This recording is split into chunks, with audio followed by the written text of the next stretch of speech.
Bem-vindos a mais um vídeo. Hoje estou uniformizada para falar muitíssimo bem aqui de David Copperfield, esse livro maravilhoso de Charles Dickens. Esse que é considerado, inclusive, o filho preferido de Dickens. Ele fala aqui na introdução, no prefácio, na verdade, né, que ele coloca na edição de 1867, que esse aqui é o filho preferido dele. E esse é um livro muito especial na carreira do Dickens, é um livro um pouco autobiográfico, tem vários elementos aqui interessantes. É um novelão, tem uma escrita maravilhosa, umas descrições, assim, que são muito características do Dickens, né? E foi meu primeiro calhamaço dele, eu só tinha lido um conto de Natal, então finalmente teremos um vídeo aqui para fazer jus ao tamanho, à importância desse grande escritor vitoriano. E esse aqui é um baita romance vitoriano, com tudo que tem direito, assim, acho que se você quiser conhecer um pouco, assim, do que é a aura vitoriana, o que é esse período, o que acontecia nessa sociedade inglesa, David Copperfield é uma ótima forma de conhecer um pouquinho sobre esse período. Além de ser, assim, um livro fácil de ler, um livro muito fluido, um livro muito tranquilo. E esse foi um livro que foi feito leitura conjunta, né, no meu clube, no Clube Etos, que eu tenho com a Lari Rangel.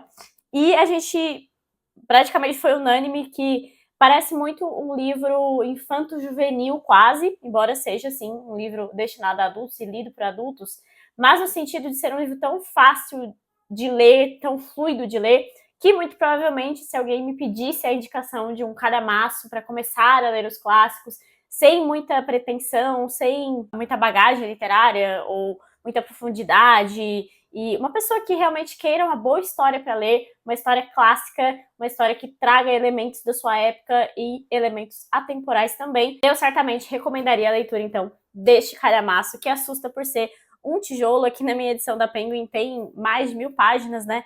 Mas é uma leitura, assim, que eu acho que se a pessoa se dedica só a ela, o livro vai terminar em 2, 3 semanas, sem sombra de dúvidas. Bom, eu vou tentar setorizar um pouquinho esse vídeo aqui, porque tem bastante coisa para falar sobre David e o meu objetivo com esse vídeo é fazer com que mais pessoas tirem esse livro da estante, percam um pouco o medo do tamanho dele, mas sem dar tanta história, tanto enredo assim, né? Não dar spoiler também, não é a minha pretensão aqui.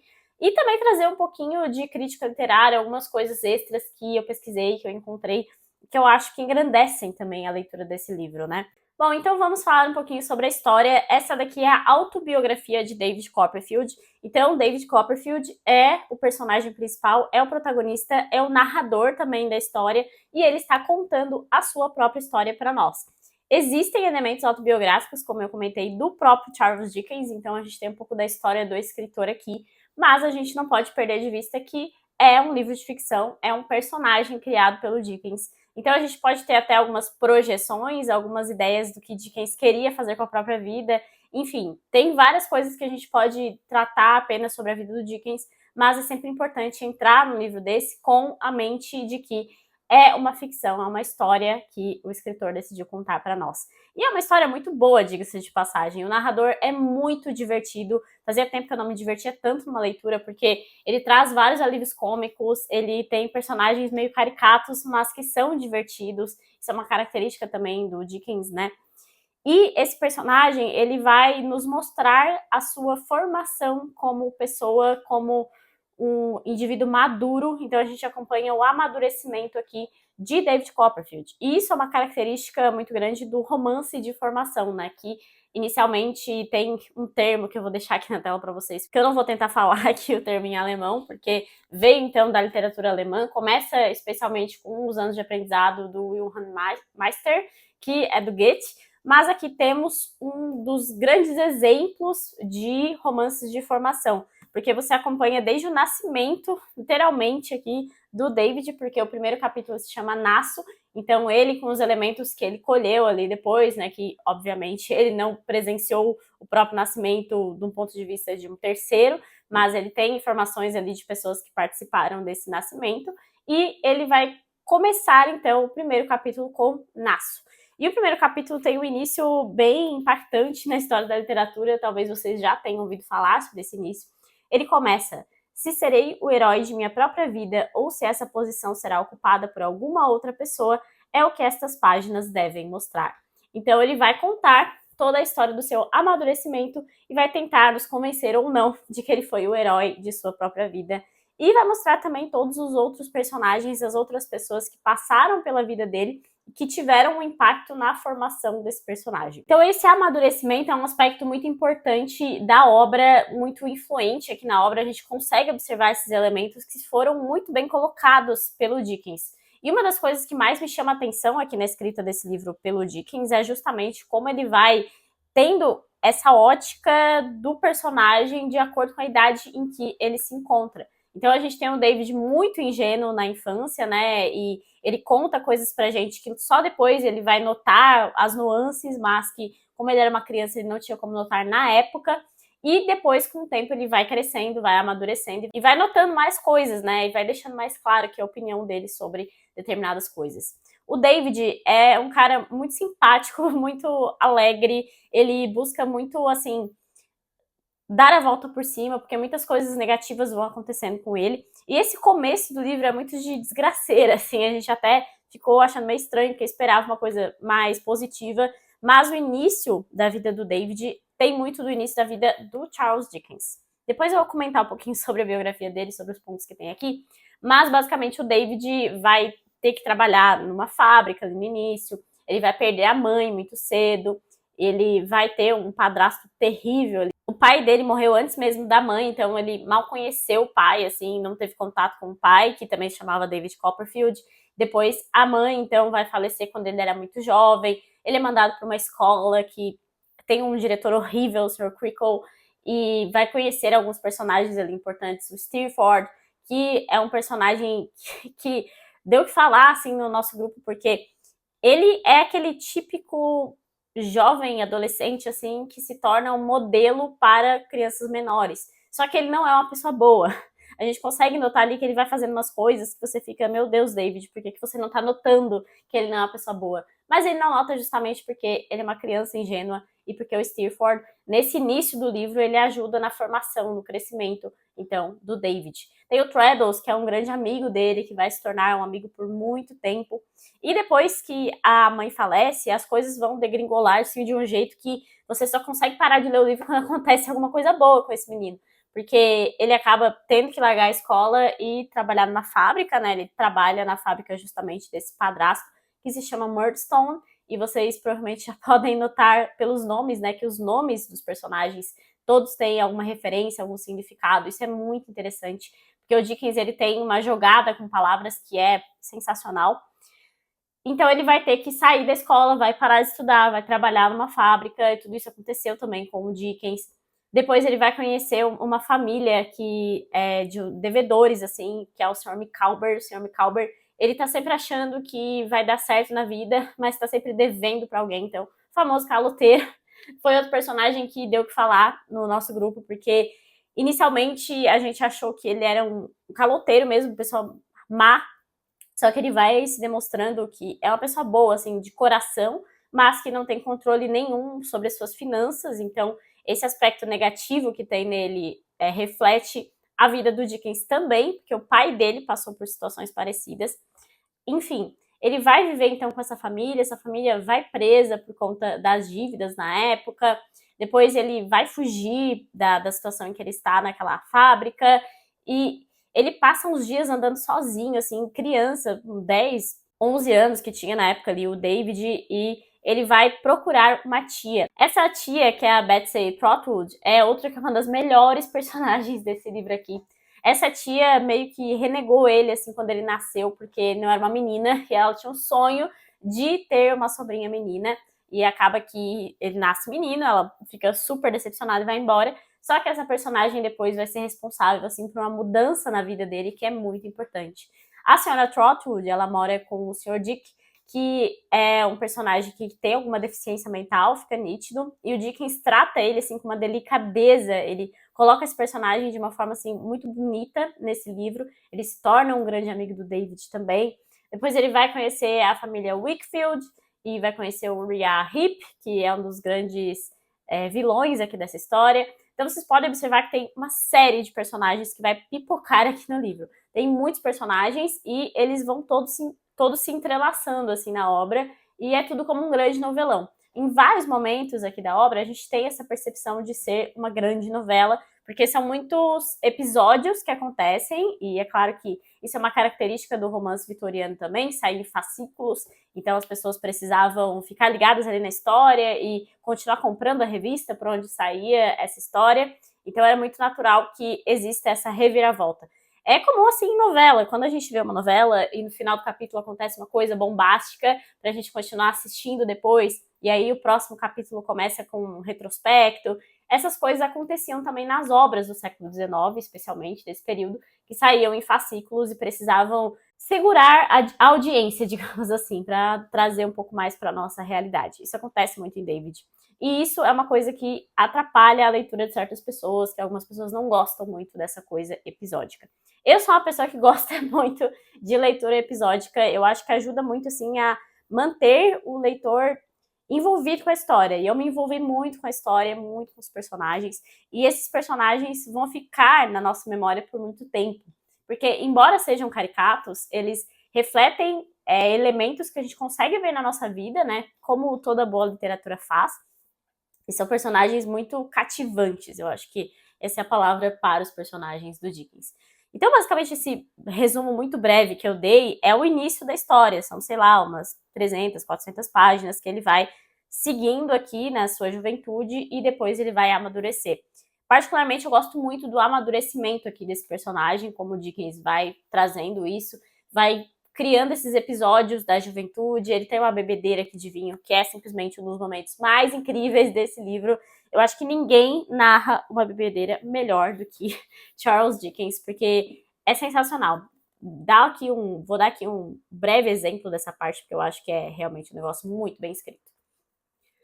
Alguém em minha cama dizia e fazia todas essas coisas insistentemente, num sonho febril, a noite inteira, a cama um mar agitado que nunca se acalmava.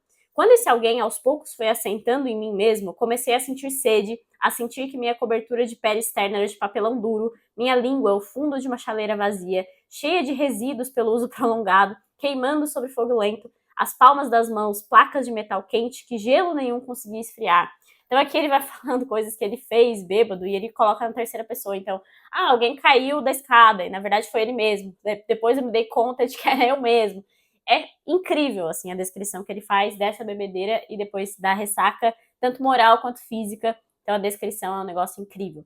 E o Dickens tem muito disso, de descrever as coisas, os personagens, as cenas, assim, de um jeito sensacional. E aí chega nessa metade, então a gente acompanha esse amadurecimento, as primeiras paixões, o casamento que ele vai ter com a Dora, que é uma personagem difícil aqui desse livro. Ela é um pouco irritante, porque ela é muito imatura e ela é muito mimada. Tem uma personagem aqui que é maravilhosa também, que é a Agnes, que se torna, assim, uma pedra angular do David Copperfield. É o que faz ele sempre entrar nos rumos, assim, porque ela é muito racional, muito madura, é um contraponto até da Dora, digamos assim. E tudo isso vai se desenrolando até que a gente chega no final do livro com a idade adulta, com um David Copperfield maduro e bem estabelecido na vida. Isso não é um spoiler, porque é o cerne de um romance de formação, mas eu não vou contar pra vocês nem metade das coisas que acontecem durante todo esse período, assim. Tem muitos episódios interessantes. Tem também uma outra personagem que eu não comentei, que é a Senhora Peggotty. A Senhora Peggotty foi a governanta da casa e ela cuidou muito da Clara Copperfield, que era a mãe do David, e cuidou do David desde bebê. Então ela tem uma identificação com o David muito grande, ela ajuda ele em muitos momentos. Só que ela é do sul, ali da Inglaterra, uma região que é próxima ao mar e é um pouco mais humilde. Então ele viaja algumas vezes com ela, vai visitar esse lugar, vai conhecer outros personagens memoráveis, como o Sr. Peggotty, que é irmão dela, a Emily, que é uma menina que ficou muito tempo ali com ele na infância, uma amiga muito grande dele, que depois vai ter, assim, um desenvolvimento muito diferente do esperado aqui pelo Dickens. E o Dickens também vai colocando alguns spoilers, assim, no meio da narrativa, porque como é o David Copperfield escrevendo a sua autobiografia, ele está na vida adulta rememorando tudo que aconteceu com ele. Então ele vai deixando, assim, algumas coisas do tipo, eu não queria que essa personagem fizesse isso, porque no futuro vai ter um problema por conta disso e tal. Ele vai dando uns mini spoilers que vai deixando a gente também muito envolvido. Bom, eu acho que sobre o enredo já tá bom, assim, pra deixar vocês com um pouco mais de vontade de ler, mas eu queria trazer alguns elementos, então, aqui da vida do Dickens. O Dickens foi o escritor assim que deu início àquela coisa de escritor celebridade, porque todo mundo conhecia ele, e ele fez muito sucesso em vida, que é uma coisa que não é tão fácil assim, né, para grandes escritores. Muitos acabam no ostracismo e só depois, no futuro, quando já faleceram, que existe um reconhecimento de fato, né, como é o caso do Melville, por exemplo.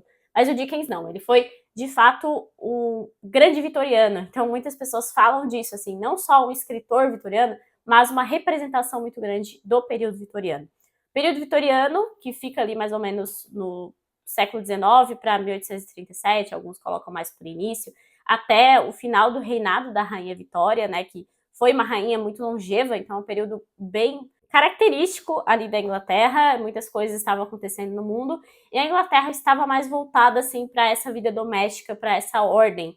Então a gente vem de um período de revoluções ali, pós-Revolução Francesa, pós-independência dos Estados Unidos, essa coisa toda acontecendo no mundo, e a Inglaterra se voltando mais para uma sociedade de razão, de ordem, essa vida doméstica, essa sociedade até um pouco estratificada demais, digamos, isso é uma coisa que é criticada também nas obras vitorianas, mas o Dickens, ele era um escritor de conforto dessas pessoas, assim. Depois eu vou trazer alguns elementos da crítica, mas isso é uma coisa muito presente nas obras do Dickens e presente também nas críticas à obra do Dickens. O fato dele ser um escritor lido por todo mundo, amado por todo mundo, tem essa identificação das pessoas com esses livros do Charles Dickens. Só que ele também teve uma vida um pouco conturbada, então ele era de uma família mais ou menos abastada, assim, digamos que uma classe média alta para esse período, só que o pai dele era um senhor Micawber da vida, ele não tinha capacidade nenhuma de gerir as suas finanças, então ele acaba com muitas dívidas, eles tendo que se mudar várias vezes também. E quando tem aí uns 10 anos, o Dickens acaba indo trabalhar numa fábrica e tendo que sair da escola, inclusive, porque o pai, a família toda é presa por dívidas. E existe essa coisa na época, né, de prisão por dívida, porque a pessoa acabava sendo presa, os bens sendo penhorados para tentar pagar essa dívida dos credores. Hoje só existe no Brasil a prisão por dívida quando é pensão alimentícia, então é uma coisa que ainda está presente no nosso ordenamento jurídico, para ficar aí como uma curiosidade para vocês. Mas, naquela época, toda dívida podia dar prisão na Inglaterra vitoriana. Então isso aconteceu, e o Dickens foi morar na prisão com a família, depois então ele tem que fazer isso, né, de trabalhar numa fábrica. A mãe do pai do Dickens, se eu não me engano, é a mãe do pai ou a mãe da mãe, enfim. Uma avó do Dickens acaba falecendo e deixando uma herança que então vai reerguer a família. Só que a vida inteira do Charles, ele tem esse problema do pai dele que não consegue gerir as próprias finanças e existem então esses elementos que acabam aparecendo aqui em David Copperfield justamente por isso. Então o David, assim como o Charles Dickens, sentia essa grande tristeza porque ele perdeu um tempo de educação na infância por ter que trabalhar, né? E isso é uma coisa que vai aparecer muitas vezes nas obras do Dickens. Ele tinha essa preocupação com as crianças trabalhando. A gente tem que lembrar também da Revolução Industrial, né? Dessas cidades enchendo de pessoas procurando emprego e os trabalhos que duravam várias horas por dia e que eram extenuantes, mulheres trabalhando. O período vitoriano tem muito disso também, e Dickens vai trazer as críticas a essas coisas também, não só aqui em David, como em outras obras. E então ele acaba sendo esse grande escritor da cidade, né, de Londres. Londres também aparece demais nas obras dele e tem uma importância muito grande aqui nos contextos das obras dele. Então, embora ele tenha esse ressentimento com a família por ter trabalhado numa fábrica, por ter saído da escola cedo e depois ele retorna, enfim, Dickens tem esse problema com a família, mas depois ele trabalha muito, ele estuda muito por conta própria também, ele acaba trabalhando com advogados, como estenógrafo ali de tribunais, coisa que o David também vai fazer depois, e começa a escrever. Depois sai ali uns primeiros textos dele com o codinome Boss e começa a vender pra caramba e começa a ter muito sucesso em vida. Então aí começam a sair os grandes romances dele, se eu não me engano o primeiro é o do Sr. Pickwick, que eu acho que não tem tradução aqui no Brasil, infelizmente, e David Copperfield vai ser um marco na história literária de Dickens, porque é o livro da metade, assim, da vida dele como escritor. Porque David vai sair em 1850, bem assim, no meio do século, né, um marco do século, inclusive, e vai ser também um romance de grande impacto financeiro, de muita fama para o Dickens na época, depois ele vai escrever outros grandes romances também. Mas David é como se fosse assim bem o marco da metade da vida literária de Charles Dickens. Tem essa grande importância mesmo, né? Outras coisas são autobiográficas aqui também. O Dickens, ele nasceu no sul da Inglaterra, não nasceu em Londres, ele vai trazer esses elementos do sul da Inglaterra, como eu comentei, né, do Sr. Peggotty, da Sra. Peggotty, e ele tem uma grande paixão de juventude, que seria a Dora aqui do David. O David também depois vai se tornar um escritor, vai se descobrir como um grande escritor e um bom escritor. Então, esses elementos vão aparecendo aqui na obra, mas claro que não é necessário que você saiba desses elementos para ter uma boa leitura de David Copperfield. Mas é interessante notar, né, como o escritor conseguiu colocar tanto de sua vida nessa obra, ao mesmo tempo que ele se afasta e faz uma ótima obra de ficção com personagens tão maravilhosos assim, mesmo com essa dificuldade, né? Imagina assim a dificuldade de separar a vida dele e os personagens que, de certa forma, também refletem a própria vida dele. Eu acho que isso foi uma grande habilidade do Dickens. E ele é conhecido também por essa grande habilidade. E uma das coisas que mais chama atenção em relação a esses paralelos de biografia e de David é que, assim como David, Charles Dickens foi um grande self-made man. Então é a pessoa que trabalha muito, que consegue ascender socialmente e melhorar de vida pelo próprio trabalho. Então isso é uma coisa que chama a atenção também, justamente nesse período vitoriano, que tem essa estratificação social também, né? Bom, vamos trazer então um pouco sobre críticas literárias e sobre experiências literárias que nós tivemos com David Copperfield. Queria começar dizendo que a nossa leitura no nosso grupo, né, no Clube Eds, teve bastante, assim, opinião diferente, porque teve muita gente que gostou do livro, mas não amou, teve gente que ficou com um pouco de sensação, assim, de que poderia ter lido quando era jovem, não teria perdido nada hoje, assim, uma releitura talvez não faça o livro engrandecer muito. Eu, particularmente, não tenho esse livro como um preferido da vida, assim, não acho que ele, nossa, eu amei tanto esse livro que eu releria todo ano, assim, que é o caso, por exemplo, de Moby Dick, que eu sempre cito aqui como minha referência de livro preferido da vida, mas eu gostei demais e eu achei o romance perfeito. Assim, é um livro perfeito na questão de desenvolvimento dele. Então, a gente tem uma história amarradinha, personagens maravilhosos, muito bem descritos, muito bem feitos, planejados pelo Dickens, personagens que são cativantes, que ficam na nossa memória, que ficam na nossa mente, e ficaram já na memória no período vitoriano também. Fora toda a importância que o Dickens tem, que eu vou trazer aqui com os textos, mas que eu já adianto que ele tem uma importância na época que é muito bonita. E eu acho que isso fez engrandecer também o livro do meu ponto de vista. Mas o grande ponto é que é pura questão de gosto, e a gente conversou bastante sobre isso na nossa discussão, porque esse não é um livro que vai trazer, por exemplo, uma grande profundidade psicológica, personagens, assim, super profundos. É uma questão mesmo de ponto de vista de gosto literário, porque aqui nós temos um enredo muito bem feito, uma trama muito bem feita e personagens que não são tão profundos, mas que trazem temas profundos também para a discussão.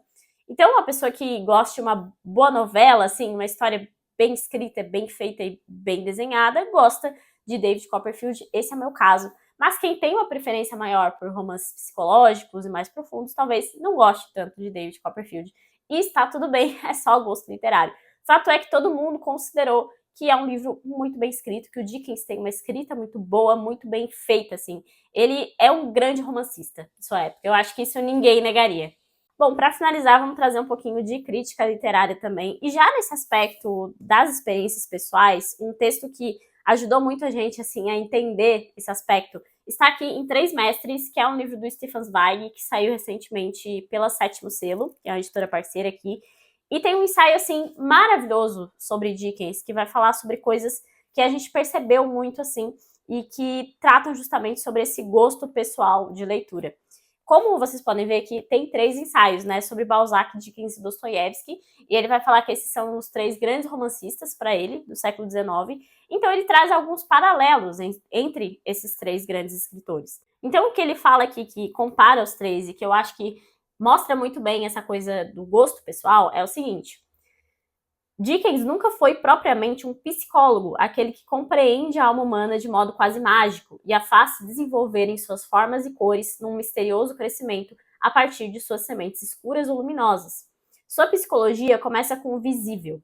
A caracterização de seus personagens se dá por meio dos traços exteriores, mas só aqueles mais finos e decisivos que são visíveis apenas ao olhar agudo do artista. Se invocamos uma figura de Balzac ou Dostoiévski pelo nome, Pai Goriot, Raskolnikov, o que responde é um sentimento, a lembrança de um devotamento, de um desespero, um caos da paixão. Se dizemos Pickwick, que é um personagem famoso das aventuras do Sr. Pickwick, o que surge é uma imagem, um senhor jovial, rechonchudo e com botões de ouro no paletó. Aqui fica perceptível. As figuras de Dickens vêm à mente como imagens desenhadas, enquanto as de Dostoiévski e de Balzac assemelham-se à música, pois estes dois criam de maneira intuitiva. Dickens cria de maneira reprodutiva. Eles criam com o olho do espírito. Dickens cria com o olho do corpo. Então aqui fica nítida essa diferença entre gosto pessoal que eu acabei de comentar com vocês, que quem gosta muito de romance psicológico talvez não goste muito de Charles Dickens, porque ele é muito mais de imagem, né? Outros pontos que eu queria ler aqui desse ensaio, porque é um ensaio incrível, assim, quem puder adquirir o livro, tem aqui no Unlimited também, é um ensaio maravilhoso e os outros dois também prometem muito, né? Hoje, não menos que naquele primeiro momento em que a Inglaterra colocou nas mãos do autor desconhecido e desavisado o prêmio inesperado da fama mundial, Charles Dickens permanece o mais popular, o mais aclamado e o mais celebrado prosador de todo o mundo da língua inglesa. Dickens é o único grande escritor do século cuja intenção mais íntima coincide perfeitamente com as necessidades espirituais de seu tempo. Seu romance é absolutamente idêntico ao gosto da Inglaterra de então. Sua obra é a materialização da tradição inglesa. Dickens é o humor, a capacidade de observação, a moral, a estética, o perfil espiritual e artístico, a postura peculiar diante da vida. Ele trata muito aqui sobre essa postura inglesa do Dickens, que reflete muito bem a sociedade vitoriana também. O que o público da época desejava era uma arte para o canto da lareira, livros que se leem ao lado das brasas cálidas enquanto a tempestade faz vibrar as vigas da casa. Livros que vão crepitando e chamejando com pequenas e inofensivas labaredas. Uma arte que aquece o coração como chá, não uma arte que pretende embriagá-lo com a exaltação do incêndio. Isso aqui é perfeito, né? A felicidade passa a se identificar com o bem-estar, a estética com o decoro, a sensualidade com o recato, o sentimento nacional com a lealdade, o amor com o matrimônio. Sua arte é alimentada pela hipocrisia moral da Inglaterra satisfeita. E se não houvesse uma extraordinária potência poética por trás da sua obra, se seu humor cintilante não fizesse passar despercebido o desbotamento interior dos sentimentos, ele só teria valor para aquele mundo inglês.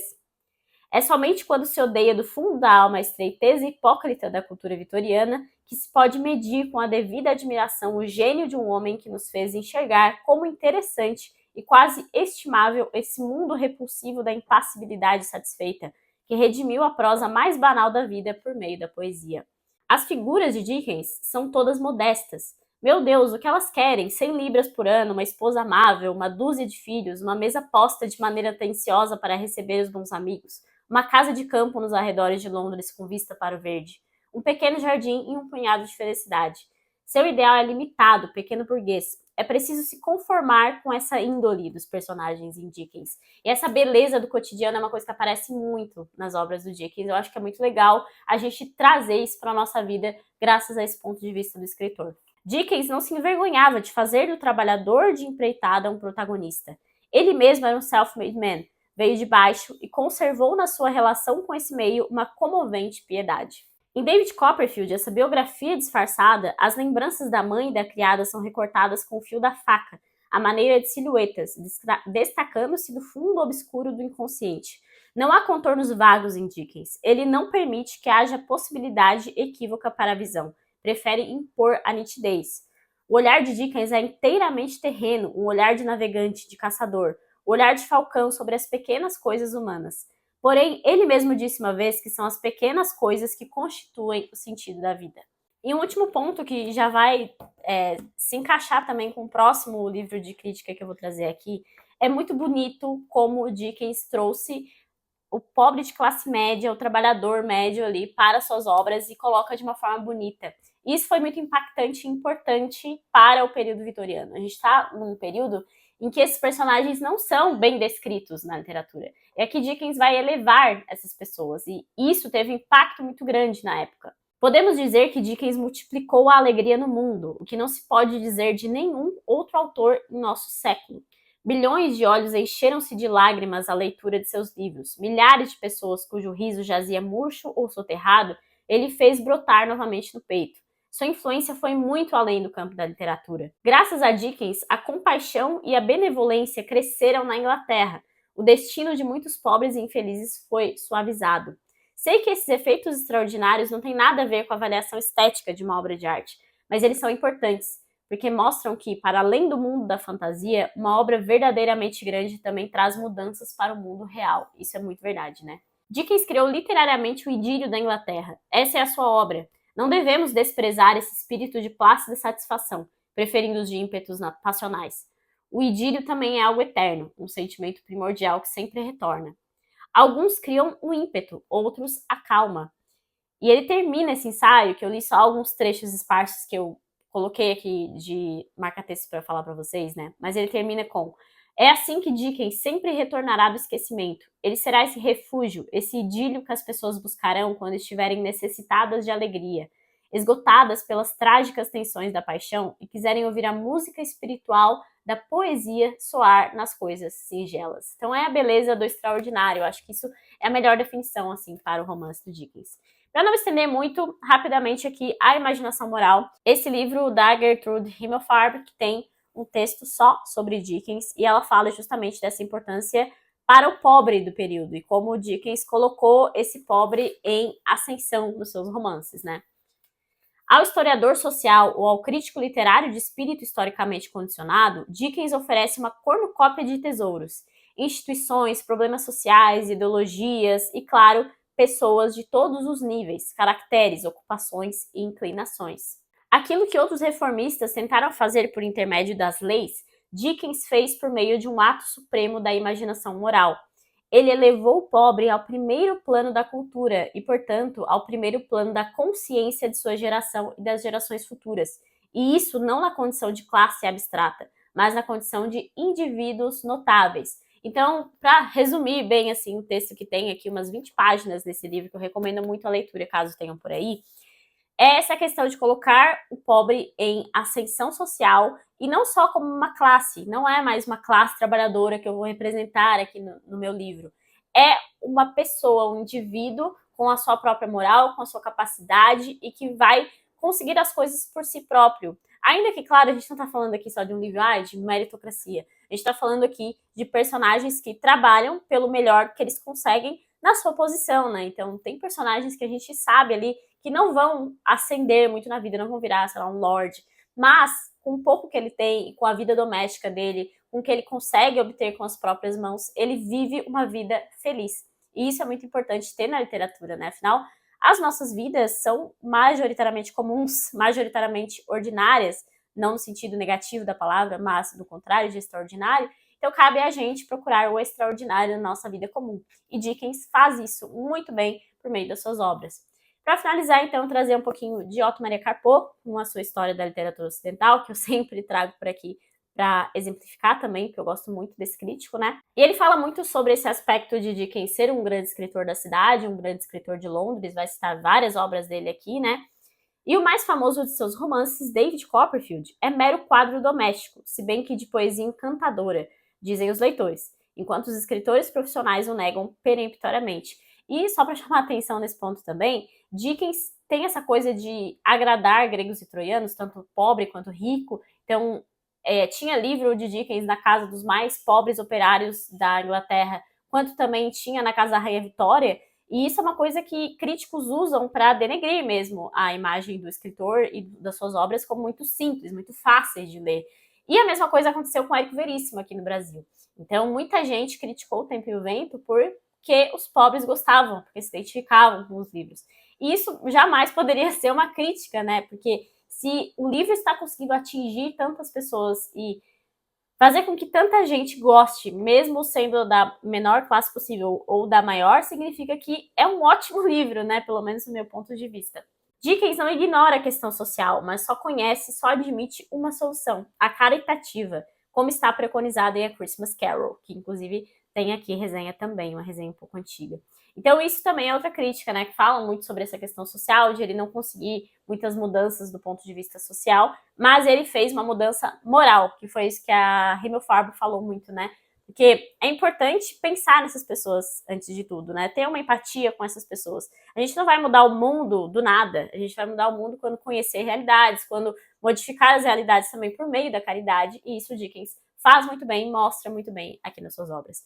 Bom, já falei pra caramba, então espero que tenha sido, assim, engrandecedor para vocês em algum ponto de vista. Não quero dar muitos spoilers também, não só para não ficar imenso esse vídeo, como também para deixar vocês com vontade de ler, porque, acima de tudo, é um romance muito bem escrito, muito gostoso de ler. Eu acho que todo mundo tem, assim, um momento que precisa de um respiro, de um livro que é bom, que é grande, grandioso também, tanto de ponto de vista de tamanho, como de importância histórica e literária também, mas que é um respiro nas suas leituras. E é exatamente isso que Dickens traz aqui em David Copperfield, esse romanção vitoriano, assim, do mais alto escalão, mas que ao mesmo tempo é tão gostoso de ler e tão prazeroso também.